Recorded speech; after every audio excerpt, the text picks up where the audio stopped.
Bismillahirrahmanirrahim. Assalamualaikum warahmatullahi wabarakatuh. Waalaikumsalam warahmatullahi wabarakatuh. Innal hamdalillah nahmaduhu wa nasta'inuhu wa nastaghfiruh wa na'udzu billahi min shururi anfusina wa min sayyiati a'malina. May yahdihillahu fala mudilla lahu wa may yudlil fala hadiya lahu. Asyhadu an la ilaha illallah wahdahu la syarika lahu wa asyhadu anna Muhammadan abduhu wa rasuluhu alladzi la nabiyya wa la rasula ba'da. Allahumma salli wa sallim wa karim wa barik ala asrafil anbiya'i wal mursalin nabiyina karim Muhammad wa ala alihi wa sahbihi wa man ihtada bi sunnati wa huda wa amma ba'du. Jamaah yang dimuliakan Allah, alhamdulillah wa syukurillah. Tentu kebersyukuran menjadi bagian yang penting yang setiap pagi alhamdulillah kita bersyukur atas semua nikmat Allah. Dan orang yang bersyukur Allah janjikan akan tambah nikmatnya. Dan tentu segala puji dan puji hanya milik Allah, kepadanya kita menyembah dan kepadanya mohon pertolongan. Mudah-mudahan Allah Subhanahu wa taala senantiasa jadikan kita orang-orang yang istiqamah dalam kebaikan, hingga kita termasuk orang yang insya Allah akan mendapatkan cintanya Allah, ridhonya Allah Subhanahu wa taala. Dan di hari-hari menjelang Ramadan tentu mari sama-sama kita berdoa kepada Allah Tabaraka wa taala. Mudah-mudahan Allah sampaikan kita semuanya kepada bulan Ramadan. Amin. Amin Allahumma amin. Salawat dan salam tentu senantiasa kita aturkan kepada Nabi kita baginda Rasulullah alaihi wassalam, juga untuk keluarga beliau dan para sahabatnya. Dan mudah-mudahan kita pun termasuk orang yang dirindukan oleh Rasulullah karena keistiqomahan kita dalam menjalankan sunnah-sunnah Nabi kita baginda Rasulullah SAW. Dan dengan itu alhamdulillah mudah-mudahan kita termasuk orang yang juga akan mendapatkan syafaat dari beliau. Amin amin amin. Jamaah yang dimuliakan Allah, jamaah Majelis Keluarga Indonesia, alhamdulillah wa syukurillah sekali lagi terus kita memuji Allah atas semua nikmat ini. Dan di pagi ini kita kembali di hari Ahad ya. Insyaallah ini kita hari di tanggal 20 Sya'ban. Jadi kalau dihitung sekitar bulan eh, tanggal 18 atau 19 ya. Ya kalau lama lagi kita akan memasuki bulan yang kita tunggu yaitu Ramadan. Jadi mudah-mudahan di penghujung bulan Sya'ban ini kita masih ada waktu, sisa waktu untuk persiapan diri, persiapkan ilmunya, fisiknya maupun juga rohaninya untuk memasuki bulan Ramadan. Sehingga di bulan Ramadan kita termasuk orang-orang yang berhasil memasuki bulan Ramadan dengan persiapan penuh, dengan persiapan amal, persiapan fisik, rohani kita, sehingga kita menjadi orang yang la'allakum tattaqun, yaitu orang bertakwa.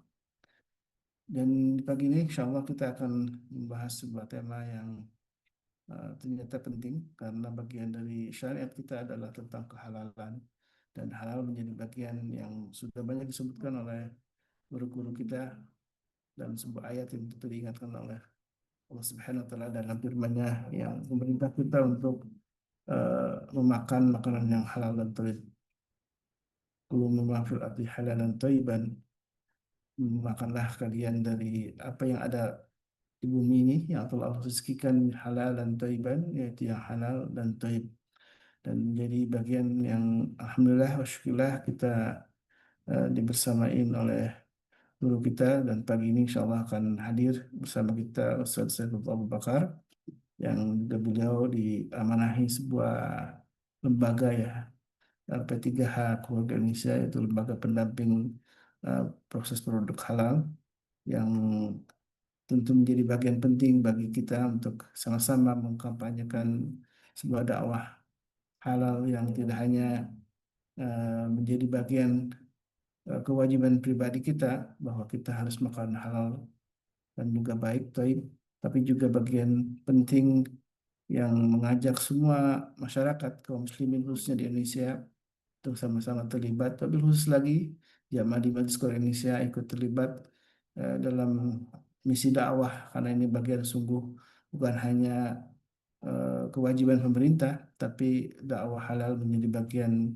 tanggung jawab pribadi kita masing-masing. Kita mengkampanyekan tidak hanya ke keluarga tentunya, tapi juga ke masyarakat sekitar kita, Dan alhamdulillah di antara saudara-saudara kita yang tergabung di Majelis Keluarga Indonesia ini ada yang sudah bergabung di lembaga halal MKI ya, namanya keluarga Laba 3H Keluarga Indonesia yang di pekan lalu sudah melakukan pelatihan diklat dan alhamdulillah mudah-mudahan dengan wasilah kebersamaan inilah kita juga termasuk orang yang Allah ridho dengan amal kita, yaitu menjadi duta-duta halal gitu ya, atau istilahnya satria halal, yang Bang Haikal selalu mengajak kita semua ikut terlibat karena halal adalah bagian penting dalam kehidupan bernegara kita, bahkan tidak hanya kehidupan beragama, karena halal adalah alhamdulillah menjadi sebuah kebutuhan masyarakat dunia saat ini. Karena halal itu ada disebutkan dalam banyak penelitian tentang halal adalah lifestyle, lifestyle ya, menjadi gaya hidup masyarakat dunia. Karena ternyata orang di luar Islam pun melihat halal itu adalah eh, bersih, halal itu adalah nyaman, halal itu adalah sebuah jaminan kebaikan gitu ya. Dan itulah memang disebutkan dalam Al-Quran pun ketika Allah mengajak, menyeru semua umat manusia di dunia ini, ya ayuhan nas, tidak hanya orang beriman, justru orang orang-orang apa di luar beriman, orang beriman pun tetap akan merasakan kebermanfaatan dengan makanan atau minuman yang halal. Dan di bulan Oktober 2026 ini menjadi sebuah kewajiban ya, yang awalnya tidak lagi mandatori, yang awalnya cuma voluntary, tapi sekarang mandatori. Jadi ya, sebuah kewajiban para pelaku usaha yang harus mendapatkan sertifikasi halal, dan ini menjadi sebuah kewajiban dan itu ada sanksinya bagi yang masih belum. Nah, ini bagaimana kita tidak hanya mungkin sebagai pengusaha tapi juga konsumen ya yang ikut juga terlibat menyadarkan ketika kita mengkonsumsi, maka yang juga harus dilihat tidak sekedar menunya, tapi yang pasti adalah dilihat apakah makanan yang akan kita nikmati itu adalah halal atau tidak ya. Karena itu bagian penting juga dari sisi konsumen. Baik, Ustaz Saifullah sudah bersama kita, Masya Allah, Tabarakallah. Assalamualaikum, Ustaz. Waalaikumsalam warahmatullahi wabarakatuh. Ada feedback Ada yang satu feedback? dimatikan tuh, feedback suaranya. Ya sudah. Masya Allah, Alhamdulillah berjumpa kembali saat pagi ini. Mudah selalu berkah Alhamdulillah. ya setelah semalam kita ngaji ya. Masya Allah, ini bareng jamaah yang mungkin belum tergabung di Kulefa ya, Quran Learning for Adult ya, dengan bersama Ustaz Saifullah. Alhamdulillah semalam kita ngaji ya kembali untuk memperbaiki bacaan kita dalam kajian Takharijul Huruf ya. Alhamdulillah sudah dibersamai oleh Ustaz Saifullah di rutin setiap Sabtu malam atau malam Ahad dalam program Kulefa. Masya Allah ya. Dan pagi ini kita kembali berjumpa nih dengan Ustaz Saifullah, bahasanya lain. Bahasanya tentang wajib halal di tahun 2026 ini, Oktober 2006 saja ya, tepatnya ya. Iya, Dari tanggal 18 kalau nggak salah, 18 Oktober itu memang menjadi batas akhir setelah sekian lama diberi keluangan bagi para pelaku usaha ya. Tidak hanya yang besar, juga yang mikro, yang usaha kecil dan mikro ini diberi keluangan untuk tidak ada sertifikasi halalnya. Nah, sekarang setelah mandatori ini tentu menjadi bagian penting yang harus kita ikut kampanyekan. Ini masih ada ruang waktu beberapa bulan ya, tentu ini bagian kita untuk mendakwahkan tentang hal ini. Alhamdulillah, Masya saya persilakan Ustaz Saifullah untuk ada apa nih di Oktober 2026 tentang iya. halal. Ada WHO, wajib halal Oktober. Wow ya, wajib halal itu. Masya Allah.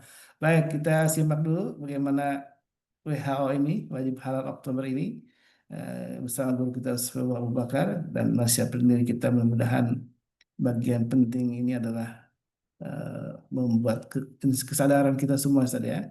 Ya, Baik, Pak Masykur Ustaz. Bismillahirrahmanirrahim. Pertama terima kasih pada Ustaz Khalis atas waktunya. Assalamualaikum warahmatullahi wabarakatuh. Waalaikumsalam warahmatullahi Assalamualaikum wabarakatuh. warahmatullahi wabarakatuh. Alhamdulillah, wassalatu wassalamu ala rasulillah. La hawla wa la quwwata illa billah. Asyhadu an la ilaha illallah wahdahu la syarika lah wa asyhadu anna Muhammadan abduhu wa rasuluhu la nabiyya ba'da. Bapak Ibu sekalian yang dirahmati Allah, mudah-mudahan pagi hari ini keadaan kita semuanya sehat walafiat, keluarga kita sehat walafiat, saudara-saudara kita, bahkan orang-orang yang di dekat kita semuanya mendapatkan keberkahan dari eh, apa yang kita laksanakan. Amin ya Rabbal Alamin. Amin ya Rabbal Alamin. Baik, mengenai hal WHO, Wajib Halal Oktober 2026. Ini merupakan sebuah pintu awal dari regulasi pemerintah dalam pelaksanaan Undang-Undang JPH, Undang-Undang Jaminan Produk Halal, di mana pada bulan Oktober itu, di 17 Oktober 2026, semua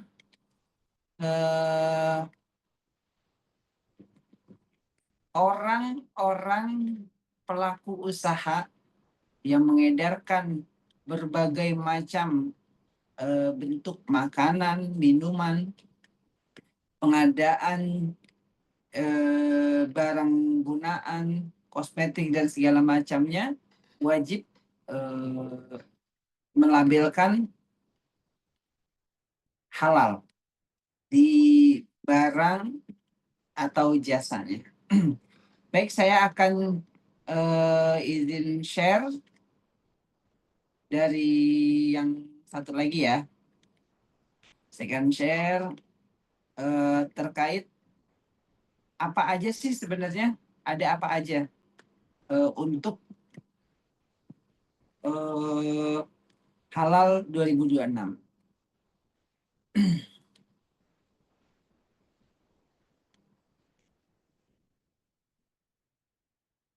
Ya.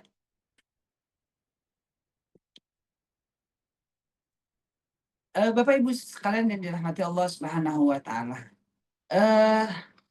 Di WHO 2026 sebetulnya selain ada yang berbayar, pemerintah punya program namanya Sehati. Itu untuk sertifikat halal gratis diperuntukkan untuk pelaku usaha mikro dan kecil, bukan pengusaha menengah, tidak ya. Kalau pengusaha menengah itu harus berbayar. Nah, lalu kita lihat berdasarkan laporan dari Populix, Insight and Customer Perspective of Halal Industry in Indonesia 2023 menunjukkan 83% konsumen di Indonesia itu membeli produk berdasarkan ada tidaknya logo halal. Di 2003 sudah mulai aware ya, sudah mulai aware masyarakat Indonesia, ini produk halal apa enggak sih gitu. Nah, ini kita lihat mandatorinya itu sebenarnya dari tahun 2014 sudah ada Undang-Undang Jaminan Produk Halal, Undang-Undang Nomor 33 tahun 2014. Kemudian diperkuat dengan Undang-Undang Cipta Kerja tentang produk yang masuk, beredar, dan diperdagangkan di wilayah Indonesia wajib bersertifikat halal. Itu kan di pasal 4 Undang-Undang Nomor 33 tahun 2014. Kemudian pelaksanaannya ada PP, Peraturan Pemerintah Nomor 42 tahun 2024. Lalu yang sangat penting, ini Babeh ya, wajib halal Oktober 2026. Nah, ini nanti teman-teman MKI bisa nih bikin status yang ini nih. Karena supaya kita semuanya aware nih, pedagang-pedagang di sekitar kita peduli betapa pentingnya pedagang semuanya peduli dengan seberapa halal sih produk yang mereka jual. Jangan cuma mengaku jualan es teh saya itu halal kok. Tapi secara prinsipnya nanti sebenarnya tidak mengetahui proses prosesnya seperti apa untuk kehalalan itu. Lalu Bapak Ibu sekalian yang dirahmati Allah, kementerian dan lembaga yang telah mengikuti sosialisasi WHO 2026 ini banyak sekali nih. Ada 22 kementerian. Ini yang terkait semuanya nih. Kementerian Perindustrian. Dengan apa? Dengan segala macam barang-barang yang diindustrikan. Kementerian Kesehatan, obat, semuanya itu harus halal. Jadi nanti ke depan kita tidak perlu khawatir lagi mengenai ini vaksin halal atau enggak gitu. Karena kemarin ini kan kita ketika COVID sempat kebingungan ya. Waduh, vaksin ini tidak halal, vaksin ini ada babinya, vaksin ini segala macam. Nanti di Oktober 2026, insya Allah itu sudah tidak ada lagi tuh. Sudah tidak ada lagi perdebatan seperti itu. Karena obat-obatan yang halal jelas kelihatan halal, dan kita semua kalau misalkan menjadi pasien itu bisa memilih dan bisa meminta kepada pihak rumah sakit, berikan saya obat yang sudah tersertifikasi logo halal dari BPJPH. Kemudian ada BPOM, selanjutnya ada pertanian terkait barang-barang pertanian gitu kan, misalkan beras semuanya harus halal, terus kacang-kacangan semua harus halal seperti itu.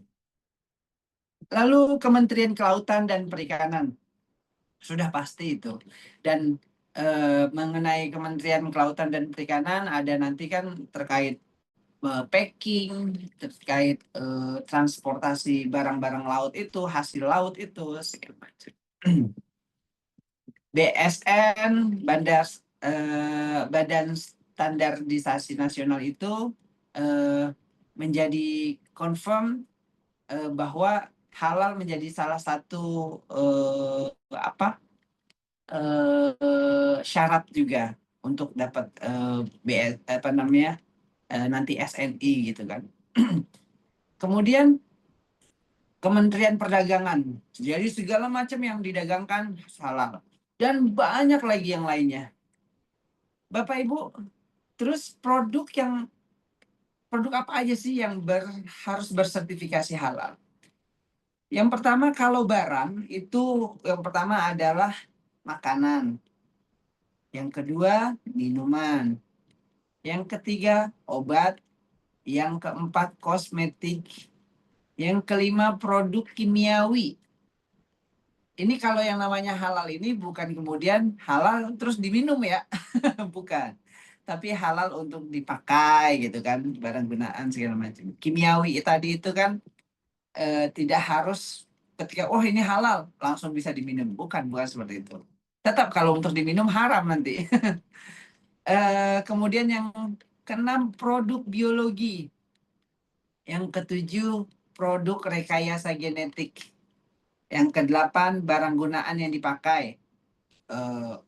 Baju seperti itu, jilbab gitu kan, minyak wangi untuk karpet sajadah masjid itu yang kimiawi tadi ya. Selanjutnya untuk jasa layanan usaha. Apa aja sih yang harus bersertifikasi halal di tahun 2026 ini? Yang pertama, penyembelihan Bapak Ibu. Jadi Bapak Ibu yang punya usaha akikah, yang punya usaha pemotongan daging gitu, itu harus salah satu juru sembelihnya itu harus tersertifikasi. Dia harus mengikuti namanya JULEHA, juru sembelih halal, juleha. Ya, jadi Bapak Ibu, kalau misalnya di sekitar rumahnya ada yang memiliki usaha akikah, ada yang memiliki usaha apa namanya, pemotongan hewan gitu, baik ayam, unggas, ataupun hewan ternak lainnya seperti kambing, sapi dan lain-lain, itu eh, ada baiknya juga nih, dakwah juga buat mereka. Bertanya, Pak, maaf, teman-teman di sini apakah sudah mengikuti juleha gitu, juru sembelih halal gitu. Kalau belum, disarankan karena di Oktober ini usaha yang Bapak jalankan wajib loh Pak, ada sertifikat halalnya begitu. Kita coba kasih apa namanya, kasih pemahaman, kita dakwahkan gitu. Kita berikan informasi kepada pelaku-pelaku usaha yang ada di sekitar kita. Lalu yang ketiga, jasa penyimpanan. Jadi jasa-jasa storage itu ya harus ada apa namanya? Harus ada label halalnya. Bayangkan Bapak Ibu, misalkan Bapak Ibu eh, apa namanya, menyewa jasa penyimpanan di sebuah gudang. Namun kemudian di gudang itu bercampur dengan barang lain yang tidak halal, misalkan ada babi gitu dan tidak sesuai standar lah, maka bisa jadi kan barang kita yang halal itu terkontaminasi atau tidak-tidaknya terkena lah dengan barang-barang yang haram tadi, seperti itu. Jangan sampai seperti itu. Makanya ketika kita punya barang dagangan, kita simpan di suatu tempat jasa penyimpanan, kita juga harus memperhatikan betul apakah tempat tersebut sudah memiliki sertifikat halal. Selanjutnya pengemasan, packaging. Ini juga harus halal. Ada jasa pengemasan. Kemudian jasa pendistribusian. Ada kasus misalkan ya, apa namanya, kita sebut Lalamove atau GoBox segala macam itu nanti ke depan itu akan disertifikasi juga tuh. Karena kayak GoBox itu kan apa namanya, bermitra dengan orang-orang yang punya mobil. Nah, lalu bagaimana mereka dapat mensupervisi, mengawasi supaya GoBox-nya itu tidak kemudian menerima barang-barang yang halal, yang haram, kemudian setelah itu mengirim barang yang halal atau mencampur adukannya, begitu. Itu harus jelas betul. Jadi Bapak Ibu sekalian yang sekarang mau menyewa apa namanya, jasa-jasa GoBox pun itu mesti hati-hati betul ketika misalkan ibu-ibu dapat order nih, order makanan itu jumlahnya 1000 box gitu. Tak mungkin bisa ibu kirim pakai motor ataupun pakai mobil Bapak Ibu sekalian.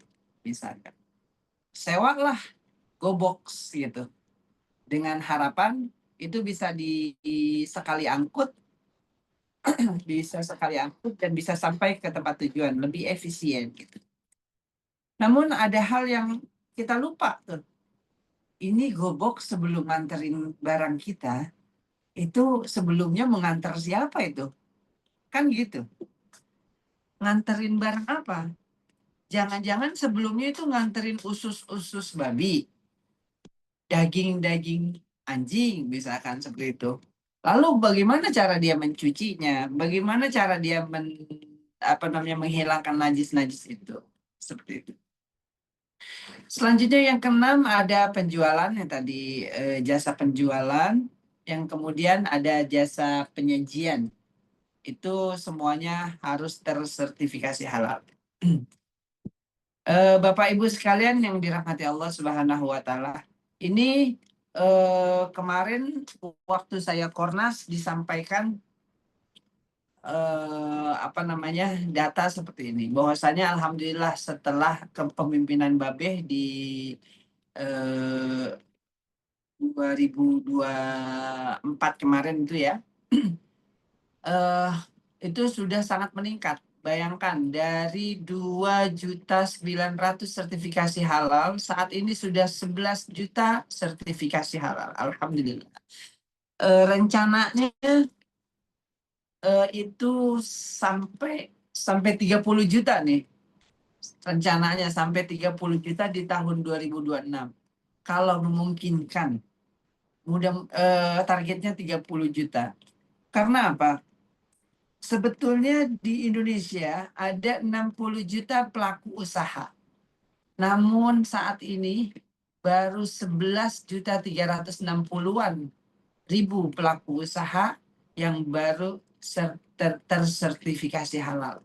Masih banyak sekali pelaku usaha kita yang belum peduli, belum aware tentang betapa pentingnya sertifikasi halal. Buat apa sebenarnya? Buat kita, buat nyelamatin anak-anak kita, keluarga kita semuanya, karena jangan sampai barang-barang haram yang masuk ke dalam tubuh kita itu diakibatkan karena memang kita ogah, kita nggak mau ngejalanin perintah dari syariat gitu. Kan syariatnya udah jelas, kita disuruh wakulu mimma Al-Maidah 55 gimana? Dan makanlah apa yang telah direzekikan kepadamu yang halal lagi baik, begitu kan? Seperti itu.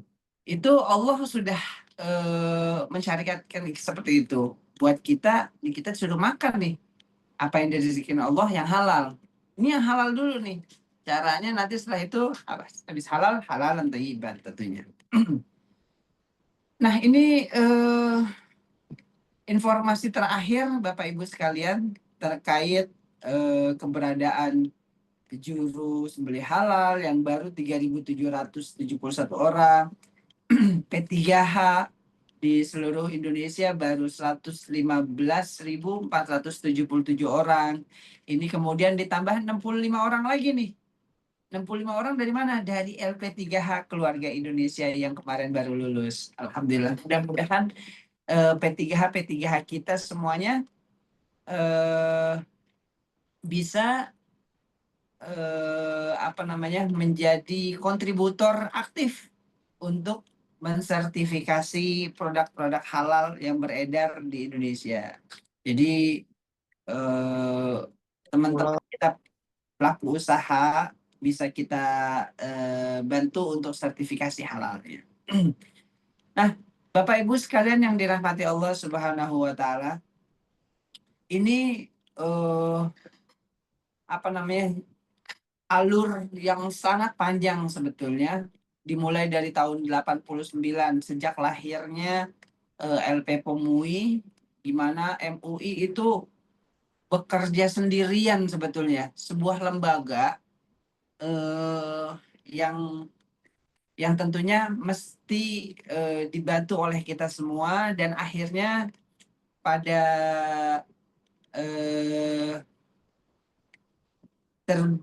terbentuknya BPJPH di bawah Kementerian Agama menjadi badan langsung itu yang menyelenggarakan jaminan produk halal sesuai dengan amanah Undang-Undang nomor 33 tahun 2014 tadi. Setelah itu ada PMA nomor 20 tahun 2021, ada KEPKA, keputusan kepala badan ya, KEPKABAN kalau kita bilang, KEPKABAN nomor 150 tahun 2022 sampai akhirnya KEPKA 25 ini. Dan yang terbaru ada Kepka nomor 1 tahun 2026 nanti sebentar lagi akan keluar. Mengenai tentang pelaksanaan halal di Indonesia tahun 2026. Baik, Bapak Ibu sekalian yang dirahmati Allah Subhanahu wa taala. Ini kalau kita lihat untuk apa namanya? Di wajib halal Oktober itu tidak hanya yang UMK tadi, tapi semuanya yang tadi saya sebutkan itu semuanya sudah wajib halal. Nah, kita di mana kita apa namanya harus bisa berkontribusi. Teman-teman saat ini teman-teman di MKI banyak yang sudah menjadi ikut pelatihan dan kemudian menjadi pendamping proses produk halal. Jadi P3H namanya. P3H itu tugasnya dia memverifikasi, memvalidasi pernyataan self-declare, pernyataan mandiri pelaku usaha yang menyatakan bahwa apa yang saya jual itu adalah produk halal. Apa yang saya jual itu dijamin kehalalannya, baik bahan-bahannya ataupun prosesnya. Maka si pendamping ini bertugas memverifikasi benar nggak sih yang dijual itu barang-barangnya, bahan-bahannya semua halal, prosesnya juga tidak menyalahi syariat. Seperti itu. Maka si pendamping ini dia lihat ke pelaku usaha, oh iya bahannya ini semua, bahannya sudah tersertifikasi halal, dan prosesnya juga sudah dilakukan dengan baik berdasarkan syariat, tidak kemudian mencuci sayur dengan air got gitu misalkan, tidak kemudian apa namanya mencampurkan barang yang tidak halal dengan yang halal seperti itu. Dan setelah pendamping yakin betul, maka akan diajukan, maka akan apa namanya disubmit, dikirim ke BPJPH. Dalam hal ini diperiksa oleh Komite Fatwa. Setelah Komite Fatwa melihat, kemudian diverifikasi dan disetujui, maka terbitlah sertifikasi halal. Seperti itu, Bapak Ibu sekalian, itu yang self declare. Tapi untuk Ustaz, pengusaha-pengusaha yang bukan pengusaha mikro dan kecil seperti apa? Mereka bisa mengajukannya melalui jalur reguler. Tentunya berbayar ya. Kalau yang reguler itu berbayar, bukan self declare. Tapi yang untuk self declare yang sehati, yang program sehati ini gratis. Nah, mumpung masih ada kuota sekitar 1.100.000 lagi sertifikat halal, yuk Bapak Ibu sekalian yang memiliki tetangga jualan segala macam, yuk kabarkan ke mereka bahwa di bulan Oktober ini, 17 Oktober ini gitu sudah terakhir waktunya. Mereka semuanya wajib memiliki sertifikat halal dalam produk-produk yang mereka jual. Seperti itu Ustadz Kholis, pemantik dari saya. Mudah-mudahan bermanfaat. Baik, alhamdulillah, syukurullah, jazakallah khairan katsira. Insyaallah ini perintah halal yang jelas ya, yang sudah disebutkan dalam Al-Quran Karim, tadi disebutkan oleh Ustaz Syekhuba, ada di surat Al-Maidah di ayat 8 dan juga di surat Al-Baqarah di ayat 168 ya. Sebuah perintah dari Allah Subhanahu wa taala, pemilik jagat raya ini, pemilik kita semua, Tuhan semesta alam, dan kepadanya kita memohon pertolongan dan menyembah. Ini sudah disebutkan kewajiban, bahkan yang diseru dalam Al-Baqarah di 168 itu adalah ya ayuhan nas ya. Kulu mimma fil ardi halalan thayyiban, itu saya juga di chat. Jadi biar jamaah semuanya juga tambah sadar betapa Ini sebuah perintah, jadi nggak main-main. Sebenarnya perintah halal ini nggak main-main. Ini langsung Allah yang menyebutkannya dalam Al-Quran Karim. Dan tentu Rasulullah SAW dalam berbagai hadis disebutkan tentang bahwa al-halal mubayyinun, al-haram mubayyinun gitu ya. Dan di antara keduanya ada yang mutasyabihat, ada yang syubhat. Maka orang yang bermain di syubhat ini bisa terjatuh kepada yang haram. Nah, dan tadi sudah dijelaskan juga berbagai macam aturan yang alhamdulillah sesepuh guru kita juga saat ini sebagai ketua ya kepala lembaga ketua Majelis apa namanya halal LP3H Indonesia, Keluarga Indonesia. Tiga Hak Keluarga Indonesia dan alhamdulillah banyak juga yang sudah tergabung ikut terlibat menjadi para satria halal dan sudah melakukan diklat juga saja. Dan ini targetnya memang luar biasa ya, sejuta, masih ada sejuta lebih gitu ya. Dan kalau Sejuta, saya lihat 1.100.000 sejuta yang 100, masih. iya. Dan kalau saya lihat memang dalam aturannya memang kalau di PP tadi ya di 13159 itu tadi ya, kan Ya, kalau untuk usaha menengah ke atas itu sudah diwajibkan di tahun 2024 sebenarnya ya. Sedangkan walaupun masih ada juga yang tetap bandel nih. Nah, yang untuk usaha mikro, kecil dan mikro ini memang wajib halalnya di tanggal 7 Oktober. Dan selain itu juga ada jasa penyembelihan tadi sudah disebutkan ya, yang juga harus halal dan juga ada yang obat-obatan gitu kan ya. Kecuali yang mungkin obat bebas ini baru berlaku di tahun 2029 nih. Obat keras ya. tahun juga wajib di tahun ini. Obat kimiawi dan masih banyak dan kosmetik juga udah wajib ya, Insya Allah. Jadi bapak-bapak ibu yang biasa menggunakan barang-barang kosmetik nih harus dilihat nih apakah halal atau tidaknya karena memang di tahun 2006 udah wajib halal gitu ya. Jadi ini kewajiban individu saja. Jadi Iya, individu masing-masing harus punya awareness, kesadaran untuk menggunakan barang yang halal. Kalau semua konsumen itu melakukan hal serupa, serentak gitu ya, massal, tentu pengusaha juga akan mikir gitu ya, ketika tidak halal berarti tidak laku ya. Tidak halal betul. tidak laku gitu Insya Allah. Bayangin Ustadz, kalau ibu-ibu lagi sholat, tapi bedaknya itu dia nggak tahu yang dia pakai, misalkan tercampur apa, gimana coba? Iya. Pas dihisap nanti, Pak, apa namanya? Ya Allah, saya tuh sering banget sholat, saya tuh nggak pernah ninggalin sholat. Iya, tapi ini gimana mau sah sholatnya? Bedak kamu sholat pakai bedak, bedaknya itu haram gitu. Aduh, gimana coba? Iya. Aduh ya Allah, kita kita mulai ini deh, mulai peduli sama apa yang kita pakai buat Hmm. apa namanya, buat tubuh kita, apa yang kita makan buat tubuh kita juga. Semuanya mudah-mudahan kita Hmm. eh, terbangkit nih ke awareness kita, kepedulian kita tentang betapa pentingnya halal gitu, Ustaz. Iya. Dan seringkali kalau kita ke pasar, ini memang agak repot tuh. Ke pasar seringkali kita lihat jarang sekali yang akan bertanya halal gitu ya. Kalau saat ini saya belum menemukan nih, nggak tahu nih kalau mungkin di pasar lain ya, pasar modern yang ini mungkin lain. Tapi kalau di pasar tradisional itu ketika kita nengok ke mana-mana ada penyembelihan ayam sudah jadi ya, bukan disembelih ya. Ayamnya udah jadi dipajang itu nggak ada tuh lauk halalnya itu. Iya. Nah, Eh, itu dia.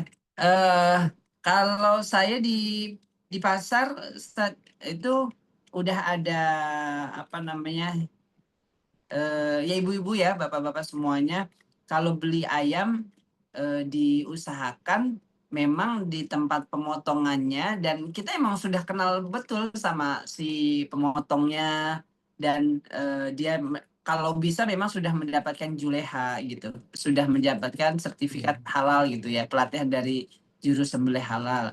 Cuma saat ini pun kalau misalkan belum, kita memang sudah kenal sekali sama si penyembelih, orang yang tidak sembarangan dalam nyembelih gitu.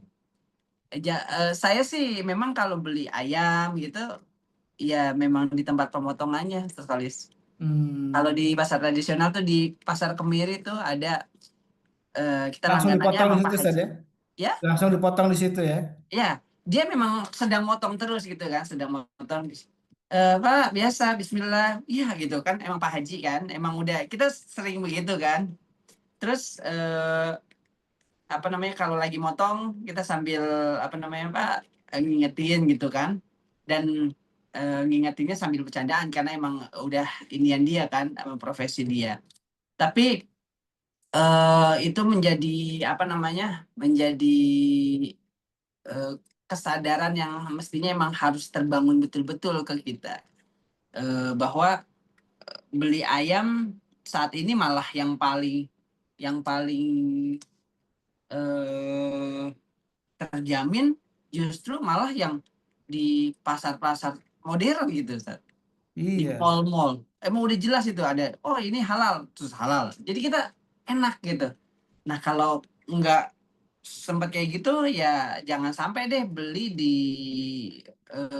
apa ya, di gerobak-gerobak yang muter-muter karena kita nggak tahu juga tuh ini sebenarnya halal apa enggak sih gitu. Deg-degan itu, Ustaz. iya, iya. Ya, Jangan sekarang sampai juga, ada jangan sampai ada kata begini, ah itu urusan dia lah gitu. Jangan sampai ada kayak gitu tuh. Untuk daging segala macam jangan sampai. Mesti kita tahu betul apa yang akan kita konsumsi seperti itu. baik. Baik, ini saatnya kita untuk ngobrol berbagi rahmat ya, saling sharing gitu ya. Mungkin ada yang bertanya juga, silakan. Ini karena sebagian di jamaah ini ada juga pelaku usaha nih. Ada Bu Dwi, ada Bu Nadia ya, Bu Is ini juga para pengusaha nih. Ada mungkin yang lainnya juga yang saya belum bisa sebutkan satu-satu ya. Eh, dan ini semua pedagang yang tentu akan makin paham jadinya betapa pentingnya eh, halal ini, dan halal ini berkaitan dengan secara ekonomi juga menunjang saja orang yang punya logo halal ini. Saya pernah ketemu waktu di kantornya Babe, itu ada seorang pedagang roti, Sad. Pedagang Hmm, roti yang dia buka outlet di kantor BPJPH gitu ya. Dan testimoni beliau gitu ya. Dulu sebelum pakai halal itu omsetnya sekian gitu kan. Setelah ada halal itu berkali-kali lipat kata Dilo. Masya Allah ya. Jadi ini berkah ternyata halal itu ya. Tidak hanya untuk kita sebagai konsumen, juga para pedagang yang eh, me- apa namanya, memiliki logo halal ini justru berdampak terhadap penjualan. Insya Allah ya. Hmm. Masya Allah. Iya, betul. Jangan sampai orang yang peduli tentang kehalalan justru pelaku usaha yang notabene non Muslim. Iya, iya. Karena eh, kita sudah lihat tuh beberapa pelaku usaha seperti misalkan ada kulkas yang tadi penyimpanan gitu ya, ada kulkas eh, itu dapat halal, ada sertifikat halalnya. Dulu kita bingung tuh, sampai saya juga di toko yang jualan nih, wah ini kenapa ada seperti ini sih? Kok halal? Yang lain emang nggak halal begitu kan? Karena selama ini kita tahu ya kulkas yang nggak ada tulisan halal gitu kan. Hmm. Heeh. Oh, ternyata itu adalah menjalankan regulasi dari pemerintah. Walaupun secara garis besar eh, apa namanya, kulkas-kulkas yang di assembling gitu ya, dirakit di Indonesia semuanya hampir sama, semuanya menggunakan barang-barang yang sama. Ketika satu pabrik ada yang eh, apa namanya, halal, ya ya kemungkinan besar semuanya mirip gitu halal gitu. Cuma Hmm. memang ada satu dua lah, ada dua sekarang, dua merek kalau nggak salah, Sharp sama satu lagi apa saya lupa, yang mereka peduli banget itu. Mereka walaupun belum diatur tapi udah tahu dari tahun 2000, mungkin 2024 atau 2023 mereka sudah mencantumkan logo halal di kulkasnya, Ustaz. Iya, ini kulkas saya kulkas lama nih, belum ada halalnya, Sat. Harus ganti nih kayaknya. Nah, Oh, ada di Parung ya, Ustaz? dan itu ini Sat, apa namanya, karena ada campuran kimiawinya ya, misalkan ada plastiknya atau apalah itu bahan-bahan yang ada di kulkas itu kan eh, memang bukan makanan tapi istilahnya kategori penyimpanan ya. Iya, Karena sudah kategori ada penyimpanan. secara kimiawi tercantum dengan barang-barang yang haram, nanti otomatis makanan yang halal kita taruh di kulkas itu juga akan terkontaminasi gitu ya, Sat, ya. Betul, betul. Betul seperti itu. Nah, Hmm. itu nanti kerjaannya para siapa itu? Para auditor ya? Iya, betul. Nanti Masya auditor Allah. kelar ini udah masuk ke reguler itu ya. Heeh. Masya Allah. Ini Ya, ada Bu Endah auditor juga tuh ya? jamaah Oke. kita. Bu Endah ada di sini? Udah nih. Bu Endah, Assalamualaikum Bu Endah. Bu Enda bisa sharing, Bu Enda, pengalamannya jadi auditor kemarin di Mesir gitu kan? Dan yang menarik ini Ustaz, nih Bu Endah sudah open mic. Silakan Bu Endah. Assalamualaikum warahmatullahi wabarakatuh. Waalaikumsalam Waalaikumsalam. warahmatullahi wabarakatuh. Bu Enda, sharing dong Bu Enda sedikit. Kemarin kerjaannya di Mesir itu menjadi auditor halal di salah satu pabrik kurma ya? Betul, di Orient Group Food. Masya Allah. Sharing Bu, gimana kerjaannya, terus ngaudit itu berarti kan kita memastikan kehalalan produk tersebut. Kan ini kan selain tugas kerja juga sebenarnya dakwah juga ya, memastikan apa yang kemudian dimakan oleh orang-orang nanti ya benar-benar halal begitu ya. Betul, Masya Allah, Pak Ustadz. Ya, Iya. jadi kemarin kami mengaudit atau memverifikasi untuk memastikan semua bahan yang digunakan sehingga produk jadinya sesuai dengan proses produk halal yang terkait dengan sistem jaminan produk halal itu Pak Ustadz ya. Dari mulai kami memeriksa dokumen yang terkait dengan SCPH-nya ya sesuai dengan PPH, kemudian dari situ kami memverifikasi dokumen. Setelah dokumennya kami verifikasi semuanya sudah sesuai, nah kami ke verifikasi ke ini ya ke pabriknya ya untuk memastikan alur proses PPH-nya tadi sesuai. Dari mulai bahan baku yang diterima berdasarkan daftar bahan halal yang tertera di manual SCPH-nya.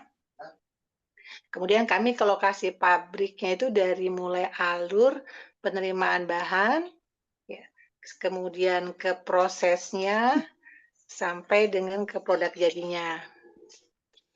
Nah, di sini kami memverifikasi dari mulai bahan baku yang diterima, ada bahan baku kurma yang disuplai dari petani kurma di Mesir, yang prosesnya semua secara hygiene ya, dari mulai mereka menanam, memetik, sampai proses mereka memastikan produk kurmanya itu bersih ya. Kemudian sesuai mereka juga punya sudah HACCP-nya sudah baik ya, artinya sistem untuk keamanan pangannya. Kita juga menerapkan itu secara toibnya ya, Pak Ustadz. Iya. Nah, jadi mereka supply ke Orient ini, ya, telah mereka kirim dan mereka juga melakukan pemilahan dari kurmanya yang masuk, kemudian dilakukan pemeriksaan oleh quality control di sana. Ya, setelah mereka sesuai baru dan masuk ke dalam bertambah halal, kemudian dibawa ke dalam proses produksi, artinya disimpan di gudang dahulu. Setelah di gudang, kemudian bahan-bahan pendukungnya seperti bahan kemas yang memang sudah bersertifikat halal di negara setempat. Kemudian proses setelah mereka sesuai dengan daftar bahan halal, kemudian mereka masukkan ke dalam proses produksi. Iya. Bu Enda, Ya. itu dari Pak. proses awal sampai Ya. akhir ngaudit itu berapa lama Bu Enda? 1 hari, karena 1 harian ya? ya, karena memastikan dari mulai daftar dari bahan yang masuk, kemudian kita lihat gudangnya, ya, memverifikasi semuanya. Setelah semua sesuai, baru kita lihat ke alur proses produksinya. Nanti Bu Endah, buat teman-teman MKI bisa juga tuh, misalkan ada yang mau nanya-nanya, gimana sih pengen jadi auditor seperti itu. Mungkin Bu Endah bisa sharing ke teman-teman nanti ya. Silakan, atau silakan. misalkan ada teman-teman MKI ada yang mau ikut jadi auditor juga gimana? Silahkan tanya tuh ke Bu Endah selaku praktisi auditor. Baik, mungkin ada Silakan, yang bertanya silakan. juga, Ustaz. Ya, Ini yang kan lain. produknya kurma nih kok harus di label halal. Katakanlah kayak buah-buahan yang ada di kita gitu kan, yang biasa metik langsung dari pohon nih. Apakah kan udah pasti halal dari pohon atau mungkin kurma udah pasti halal. Ini apa yang menjadikan harus ada sertifikasinya itu Bu Ena biar nanti juga jamaah paham ternyata halal itu tidak hanya soal buahnya saja atau apa yang menjadikan itu harus disertifikasi Bu Ena. Ya, dari sini kan memang bahan tanaman ya, atau tadi bahan alami yang memang prosesnya harusnya masuk ke dalam positive list ya. Positive Namun list. namun pada saat prosesnya ada bahan-bahan tambahan yang harus kita memastikan kalau bahannya itu memang sudah halal dan artinya di sini halal thayyib ya.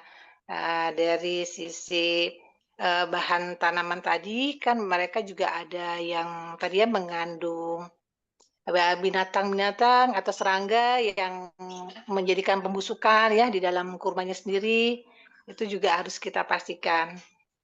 Dan tidak mengandung bahan-bahan di sekitarnya itu kan, di kebun itu kan kadang Pak Ustadz ada yang sebelahnya kita, belum mengetahui ya apakah ada kandang babi ataukah tadi ada kotoran-kotoran yang memang akan mengkontaminasi si bahan tadi gitu ya. Iya. Ya kita semua harus memastikan. Saya Bu Endah izin. Iya. Ya memang kalau barang-barang positif list itu kan banyak apa namanya faktor samping yang mesti diperiksa itu yang menjadikan apakah Betul, ini halal tetap ya. Kayak tadi kan yang betul, Bu Endah sampaikan pengemasannya, penyimpanannya, terus sampai nanti kan pendistribusiannya sampai ke Indonesia misalkan kalau mau betul, diimpor.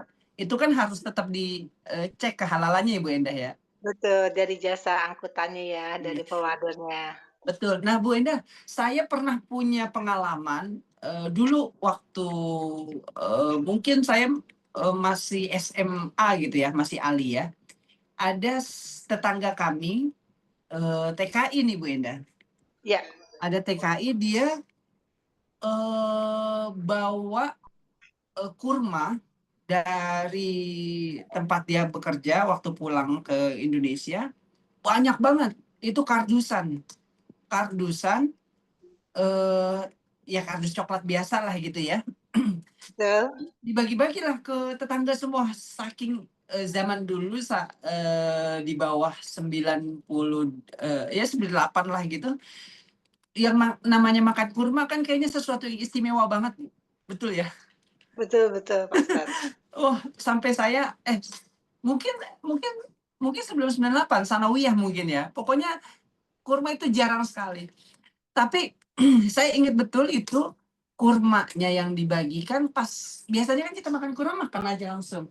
Saya itu abang masih main belum? Oh, boleh ya. Ya, terus apa namanya? Pas pernah kita buka, lah biasanya kan makan langsung dimakan aja gitu ya, nggak pakai dibuka-buka bijinya gitu. Nah ini pas pernah iseng saya buka, ini ada putih-putih kok bergerak, ternyata kayak kutu-kutu warna putih gitu Bu, banyak sekali. Astagfirullah, kata saya, wah deg-degan kita buka yang lain, wah ada juga, wah ada juga, wah ada juga. Itu gimana tuh Bu? Itu barang itu kutu apa gitu yang di dalam itu? Apakah memang yang tadi Ibu bilang ada binatang-binatang itu? Apakah bisa terjadi seperti itu? Betul, ini pengalaman saya ketika umroh tahun 2000, diberitahu oleh pemandunya ya untuk sebelum makan kurma dibelah dulu, karena tidak semua buah kurma itu bagus. Ya, karena ada pembusukan ketika, tadi ya, buah dari yang dipetik, kemudian disimpan, tidak lakukan proses pembersihan, tentunya akan terjadi pembusukan ya, dari ada itu, serangga yang masuk atau tadi dari kotoran. Nah, itu memang kita sekarang kalau makan kurma dibuka dulu kalau kita belum, prosesnya diolah oleh pabrikasi ya, karena sekarang memang kewajiban halal itu mereka juga di Mesir sendiri pun sudah melakukan sistem HACCP, di mana untuk keamanan pangan mereka sudah nerapkan ya. Kemudian secara hygiene mereka juga sudah terapkan. Artinya untuk kita yang akan mengkonsumsi sudah aman ya Pak Ustadz. Jadi tidak khawatir kemarin apakah ada tadi ya memang ada seperti ulat ya yang masuk karena serangga ya, kemudian ada pembusukan. Jadi mereka sudah sortir di sana di pabrik Orient ini. Jadi yang masuk Oke, kita udah aman gitu Pak Ustadz. iya, iya. Terima kasih Bu Enda. Ada yang Ya, lain sama-sama. teman-teman? Silakan Yang untuk kita sharing. siap, Silakan Bu siap. Dian, Bekasi. Bu Dian. Ya, terima kasih Ustadz Halis. Assalamualaikum warahmatullahi wabarakatuh. Waalaikumsalam warahmatullahi wabarakatuh. Waalaikumsalam. Pak Ustadz, sebetulnya saya kemarin mau ikut jadi P3H, tapi begitu daftar udah full kelasnya. Makanya Cak. saya sampai tanya sama Teh Nadia kapan ya gelombang keduanya gitu. Terus Insya Allah di pertengahan Februari nanti kita buka lagi Bu. ya, berarti harus daftar cepet-cepet ya Ustadz ya. Ya nanti kita akan buka lebih banyak lagi karena kemarin kita bersurat ke BPJPH-nya memang 100 orang. Jadi emang tidak boleh kita bersurat ke 100, daftar pesertanya lebih dari 100 nggak boleh. Jadi kayaknya di depan ke depan nanti kita daftar pesertanya kita akan tambah karena banyak banget yang mau ikut sebenarnya. Sebetulnya gini Ustadz, terus terang anak saya kan buka catering bertiga sama temennya, teman kuliahnya. Itu sampai sekarang dia udah punya NIB, udah punya apa gitu ya. Tapi untuk halalnya itu belum. Sampai kemarin saya tanya sama anak saya, iya lagi berusaha mah gitu. Terus kalau untuk klasifikasi catering rumahan gitu untuk pemula itu yang nggak perlu diaudit, yang harus dicek dapurnya kan ya Ustadz ya? Apa perlu gitu? Ya, kalau pemula itu namanya nanti jangan catering, tapi dapur. Oh, Namanya dapur. Misalkan dapur apa gitu. Kalau pakai nama catering, nama jualnya itu pasti harus yang reguler, Bu dia. sementara salah satu temennya tuh memang orangnya tuh nggak mau repot gitu. Udahlah ini aja deh, kita pakai jasa aja deh gitu. Saya bilang jangan dulu, masih bisa kok diusahakan gitu. Cuma memang kalau dari namanya dia tuh nggak ada nama catering gitu. Terus untuk saat ini orderan kayak lunchbox gitu masih berkisar 100 packs, 100 box lah gitu. Itu masuk kategori apa tuh Ustaz? Ya, masih jangankan pokoknya di bawah berapa miliar gitu omsetnya itu masih masuk sehati Bu, masih bisa sertifikasi gratis. Tapi jangan pakai nama catering gitu. Namanya misalkan apa gitu kan. Nanti kita dampingin. Di mana Bu ininya? Itu lokasinya di Matraman, Jakarta Pusat. Oke, nanti yang Jakarta saya coba kirim. Nanti bisa dikirim ininya aja Bu, NIB-nya. Terus NIB-nya atas nama siapa? Bukan Atas perusahaan nama, kan? aduh saya belum baca jelas tuh itunya. Asal jangan Tapi nama memang nggak ada perusahaan. nama catering, namanya Food Support ID. Jadi dia punya website sendiri gitu. Tapi jangan nama perusahaan Bu. Kalau nama perusahaan tetap harus berbayar. Oh gitu. Kalau masih nama perorangan masih Iya, bisa. NIB-nya NIB perorangan aja dulu. Sepertinya sih perorangan gitu. Oke. Ya, mudah-mudahan Ibu ya. Nanti kita bantu Bu Iya. di LP3H Keluarga Indonesia nanti di Matraman saya kirim Ustaz Kholis nanti untuk pelaku usaha yang mau sertifikasi halal ini yang harus disiapkan gitu. Nanti akan dikirim P3H dari Keluarga Indonesia. Pak Ustadz boleh beri masukan?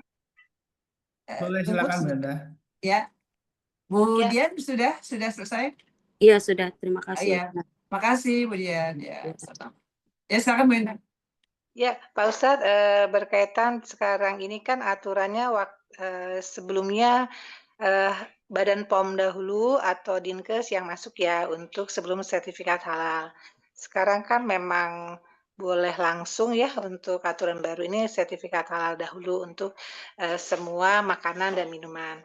Nah, yang ini berbagai pengalaman ya ketika kami melakukan audit ke dapur ya, kemudian ke makanan-makanan yang seperti bakso ya, yang mereka perlu bimbingan, artinya perlu diarahkan secara hygiene-nya. Mungkin dari LP3 ini juga diberikan semacam standar ya ketika akan self declare atau tadi ya untuk pendampingan ada checklist untuk para UMKM diberikan semacam pelatihan kecil lah ya karena kan belum masuk ke Dinkes sama ke Badan POM. Jadi mereka tentang hygiene tuh memang belum paham ya untuk kebersihan dan kesehatannya dari pengolahan makanannya. Jadi kan di sini kita toyibmi ya Pak Ustadz, mungkin nanti bisa ditambahkan.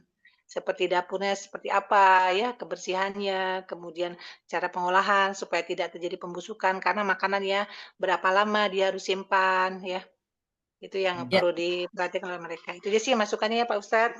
ya, makasih. Nanti kita akan belajar lagi tuh terkait apa namanya teman-teman pelaku usaha yang ingin mensertifikasi halal seperti apa. Karena kan memang tidak semua eh, usaha bisa mendapatkan sertifikat halal program Sehati yang gratis.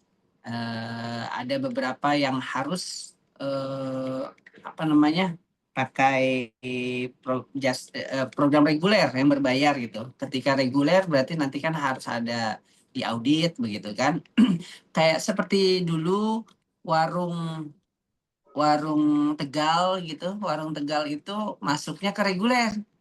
Tapi sekarang sudah bisa ke Sehati dengan catatan, tentunya dengan catatan yang tadi Bu Endah sampaikan bahwasanya benar-benar mereka menjaga kebersihan segala macam itu. Oke, baik. Bu Endah, yang lain apakah ada yang ingin disampaikan? Ini ada yang tanya di chat, saya bacakan Ustaz. Siap.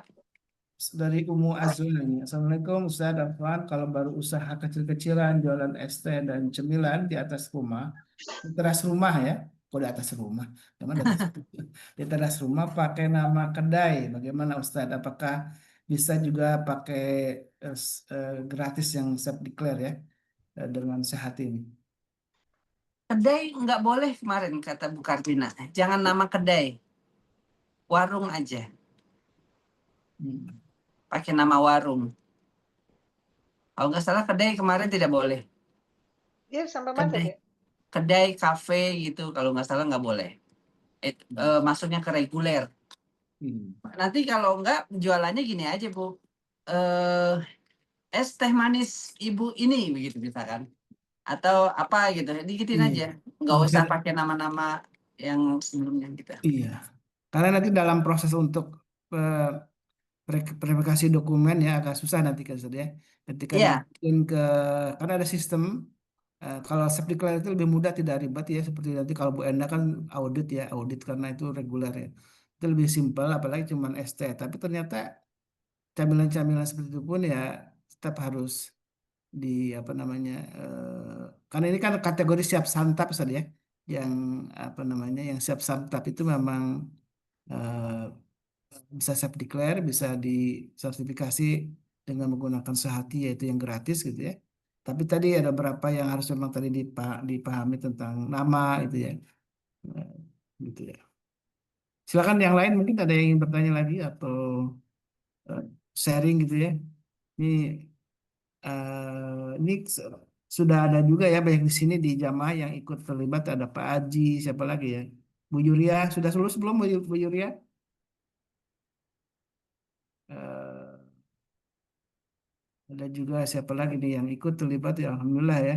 Sudah banyak yang gabung di apa namanya di pendamping halal sebagai pendamping halal Masya Allah dan mudah-mudahan ilmu yang kemarin disampaikan dalam diklat itu bisa kita serap dan kita bisa praktekkan dan ini bagian dari dakwah sesungguhnya Ustaz ya. iya. Dakwah yang karena ada perintah dari Allah untuk mengkonsumsi makanan yang halal dan halal gitu ya. halal thayyiban ini menjadi penting dan prinsip dalam agama kita. Insya Allah ya. Baik, kalau tidak ada kita sudahi dari Ustaz.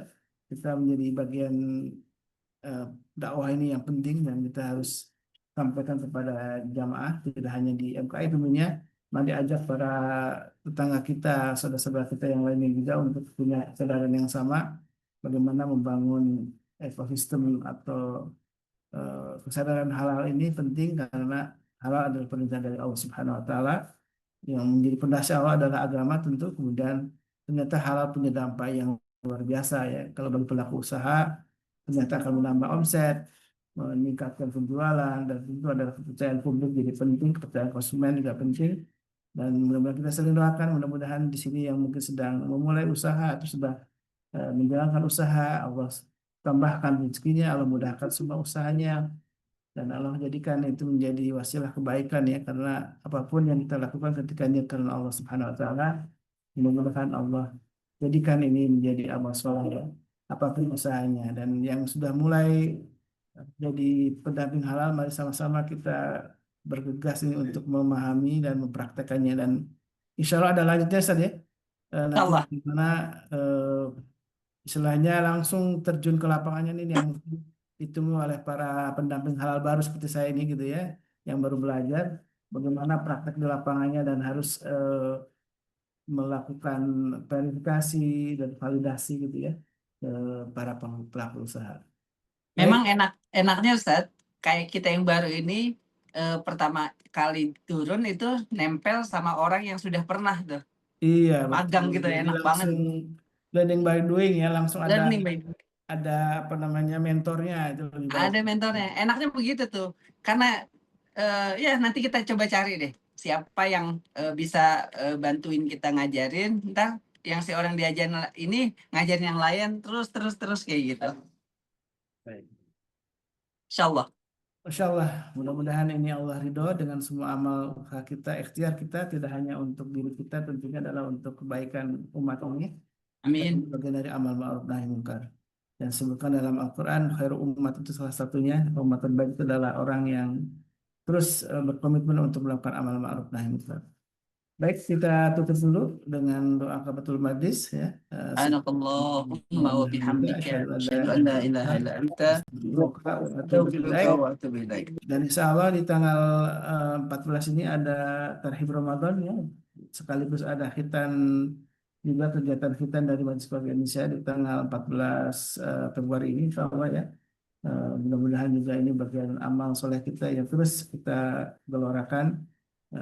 Kayaknya udah ditutup kalau ini, karena mungkin bukan khitan massal tapi khitan reguler rutin kita yang insya Allah setiap bulan kita lakukan. Baik, alhamdulillah, alhamdulillah. Mohon maaf kalau ada khilafan dari kami. Kemudian Allah Subhanahu wa Ta'ala memberikan kita hidayah dan taufiknya. Alhamdulillah, hadana wa iyyakum. Assalamualaikum warahmatullahi wabarakatuh. Waalaikumsalam warahmatullahi wabarakatuh.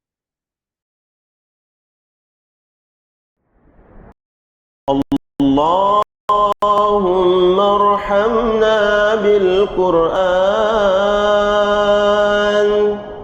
واجعله لنا إماما ونورا وهدى ورحمة. اللهم ذكرنا منه ما نسينا وعلمنا منه ما جهلنا وارزقنا تلاوته آناء الليل وأطراف النهار واجعله لنا حجة يا رب العالمين.